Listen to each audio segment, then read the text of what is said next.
हमारे भाई राम जीवन जी से लेकर के बहन सदा जी से लेकर के सब भाई बहनों में अपने गुरु का स्वरूप देखना और गुरु उनकी बात को गुरु के आगे माने करके उसको क्रियान्वित करना, ये है गुरु परंपरा।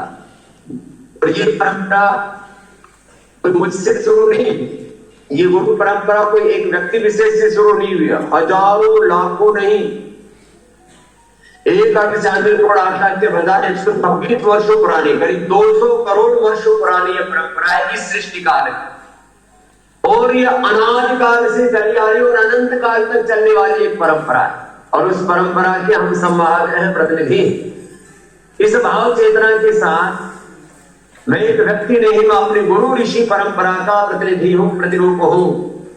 मैं गौतम कणाद्रि पाणिनि पतंजलि गुरु शंकराचार्य गुरु मध्वाचार्य रामानंदाचार्य सारे जितने भी महान आचार्य ऋषि ऋषिकाएं हुए उन ऋषि ऋषिकाओं का मैं प्रतिनिधि प्रतिरूप हूं।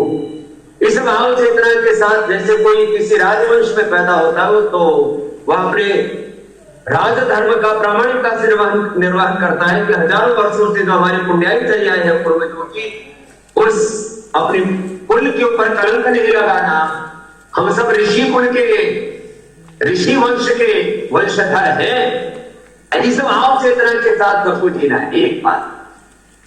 दूसरी बात, कोई भी एक संस्था संगठन अपना एक उसका एक केंद्रीय का तत्व होता है। हमारी पतंजलि योगपीठ की आत्मा, the soul of Patanjali Yogpeeth is yoga. Yoga करना और कराना और योग में जीवन जीना, ये this is the soul of Patanjali yoga. किसी भी संगठन की एक आत्मा होती है। जैसे आरएसएस जो संगठन है उसकी आत्मा है हिंदुत्व, हिंदुत्व की रक्षा सुरक्षा, उसका प्रचार प्रसार विस्तार। जैसे आर्य समाज की आत्मा है बैक टू वेदांत, वेद। ऐसे एक और संगठन है शांति कुंज, उसकी आत्मा है यज्ञ करो और उससे हम बदलेंगे, युग बदलेगा, हम सुधरेंगे, जग सुधरेगा, फिर आगे अनुष्ठान शुरू होता है। तो पतंजलि योगपीठ की आत्मा योग है और काली पतंजलि योगपीठ के लिए सनातन की आत्मा, हमारे सनातन के जो शाश्वत सत्य है उनका परम सत्य है योग। योग और कर्मयोग में श्रीमद् भगवद गीता के 18 अध्याय, सारे वेद सारे शास्त्र, उसको योग विद्या ही कहते हैं, वेद विद्या।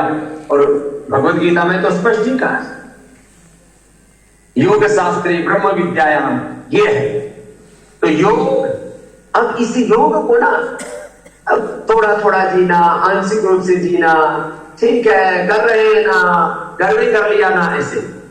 यदि मैं अकेला योग कर रहा होता, अपने किसी घर में कंदरा में गुफा में योग कर रहा होता तो आज योग विश्वव्यापी कैसे होता।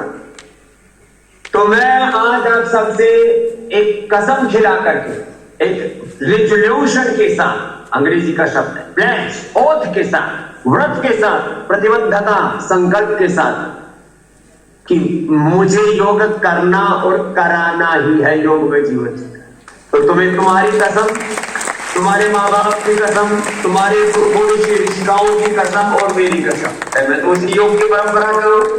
तुम्हें कसम खा करके अब इस प्रतिबद्धता के साथ कि अंतिम श्वास तक योग करना और कराना है। जोर से बोलो, योग करना और कराना है। हाँ, कुछ आवाज तो आई। अब बोले बाबा जी, जब आप इतने वेग से हमें प्रेरित करते हो तो आवाज तो उठेगी। ये रोम रोम में सत्य समाहित हो जाए कि योग करना है और कराना है, योग में जीवन जीना, योग का विस्तार करना है। बस तीसरी बात तो छोटी सी मुझे कहनी है। कुछ ऐसे लोगों को ऐसा लगता है हम चंद मुट्ठी भर लोग कैसे दुनिया बदल पाए। पहले भी मैंने संगठन में कई बार इस बात को कहा हुआ। आज पूरी दुनिया में ईसाई देशों के नाम पर करीब 50 देशों की गिनती होती है, मुस्लिम देशों के नाम पर भी 50-60 की गिनती होती है। फिर बाकी बच गए, वो कुछ अपने आप को कम्युनिस्ट कहते हैं, कुछ डेमोक्रेटिक कंट्री कहते हैं, कुछ जो भी कहते हैं। और हकीकत बात यह है कि पूरी दुनिया में ईसाइयत, इस्लाम आदि जब शुरू हुए थे उनको फॉलो करने वाले 25-50 लोग थे।